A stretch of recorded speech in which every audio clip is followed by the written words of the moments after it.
The Progressive Liberal parties filed a report surrounding alleged fake documents. Tall Pines candidates shared their first order of business if elected, and 9 Cuban nationals apprehended.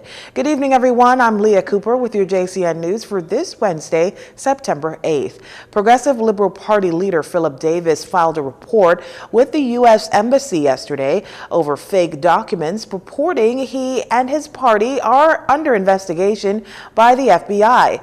Mr. Davis says the perpetrators should know that this kind of fraud is taken very seriously and, when proven, carry extremely severe consequences. He says party officials are also in discussion with lawyers to decide what appropriate legal action should be taken here in the Bahamas. He says the PLP hopes that the Bahamian people will be encouraged to focus on the real issues so that they can decide whether to continue on this path or choose a better way. As the election draws nearer, Mr. Davis says that the party appreciates that desperate people are likely to do increasingly desperate things. He says, therefore, the PLP will remain vigilant to any activities which infringe on its rights and reputation. Despite the ramping up of these dark political methods, he says they encourage all Bahamians not to be distracted and focus on choosing a more competent, compassionate government that will lead them out of this crisis.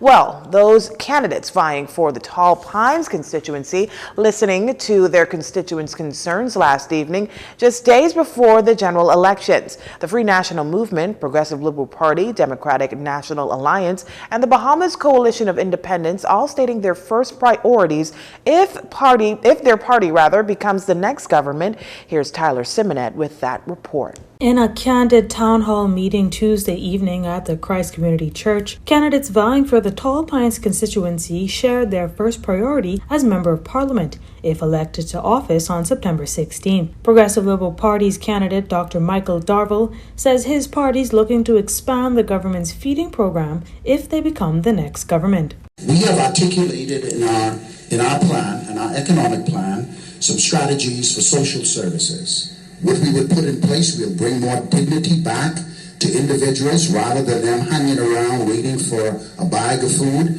We will implement the cash card where they can actually go to the food store with dignity without having to be looked upon. You know,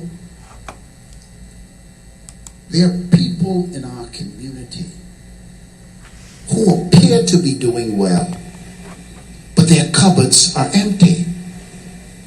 They have self-pride, and they have a great difficulty to line up for food. We believe that we must bring dignity back to the residents of Tall Pines and extension the country. Bahamas Coalition of Independents candidate Kendall Richardson says first on his to-do list is Crown land. Everybody don't understand the advantages of getting the Crown land. Like I was telling you earlier, the equity in it, all right? And if you sell it at $50,000, and I've known this is a personal experience, in less than a month you get that capital to move forward. It can do many things, but we keep ignoring which is the immediate value bringing back to people. So here it is. That's my first initial stage, is to get the Crown land. I know what is valued, all right? I've worked with realtors and appraisers who I'm going to send to you to assist you. All right, and then we're going to have a website where you can download business plans and homes that cost like homes like four-bedroom homes, luxury made affordable. All right, and these are the things we're moving forward to let Tall Pines know that we are behind you and we're going to save you. Now, as for the Democratic National Alliance candidate Theophilus Coakley, he says he'll be focusing on ensuring constituents get back to work. This has been the last 18 months of hell, to be honest. But today the government, they bring a stimulus package where we can help Bahamian people. But I'm going to go where our orange economy, where we're going to create jobs, opportunities for the people of the country, especially the people of the Tall Pines. Karen. Yeah. So we want to create jobs, opportunity for the people of Tall Pines because a lot of people are being out of work. We're going to bring some incomes in a lot of family homes because a lot of people are hurting. But basically, in 3 to 6 months in office, we want to bring a stimulus package where we can help the Bahamian people. The Free National Movement candidate and Tall Pines incumbent, Don Saunders, says his party will also tackle the issue of unemployment. This is why when I talk about small business association, when I talk about our partnerships through our community center, my emphasis really would be in making sure that the government continues to develop partnerships with the civic associations and organizations such as the church, redeveloping and recommitting that partnership. We've seen the success of this in education. Our churches have partnered with the government as being the most successful schools. The churches have partnered with the government in the inner cities and in these middle-class communities such as Tall Pines. And this church is a good example of that.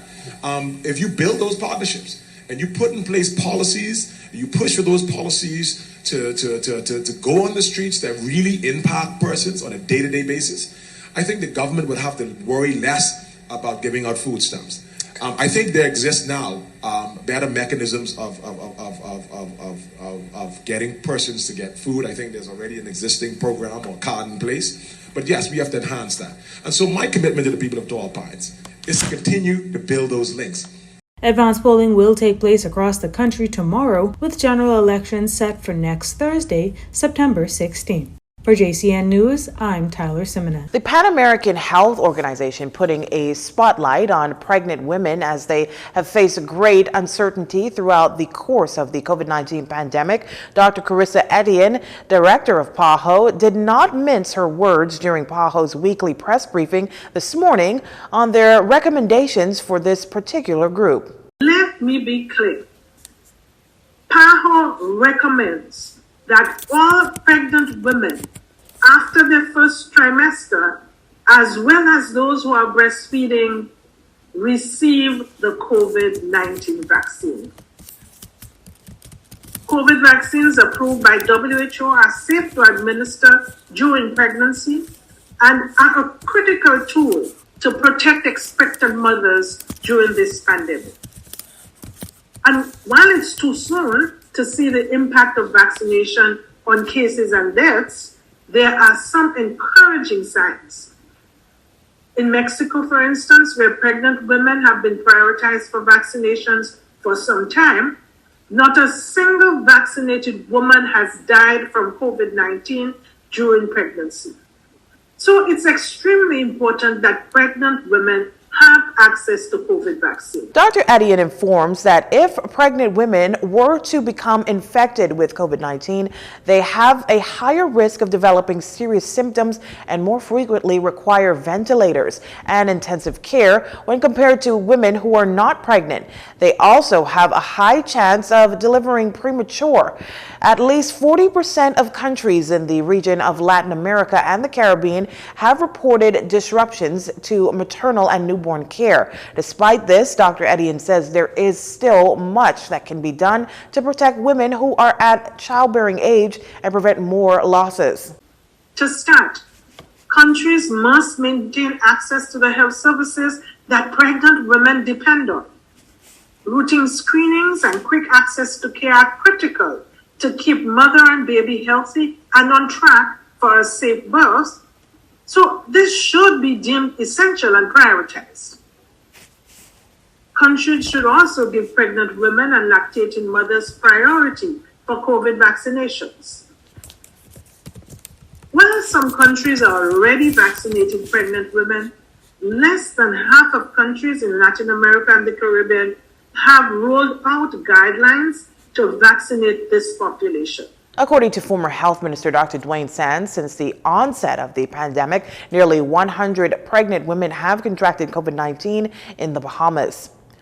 And on the eve of the advanced polling and with 9 days from the general election on September 16th, the Royal Bahamas Defense Force has begun to mobilize Marines throughout the Bahamas alongside the assistance of the police force to assist with security during the electoral period. The Royal Bahamas Defense Force releasing a statement on Wednesday morning, noting that emotions and tensions can sometimes run high during election time, and for that reason, the military and law enforcement agencies must remain in a state of readiness to mitigate any potential threats or risks. The statement says Marines are being refamiliarized and prepared primarily on crowd control, rules of engagement, the civil unrest tactics, with COVID-19 still an ongoing challenge. The Royal Bahamas Defense Force reminding the public to take safety precautions such as avoiding handshakes, physical distancing, especially when waiting in lines to vote, wearing a mask, and regular sanitizing. You're watching JCN News. Stay with us.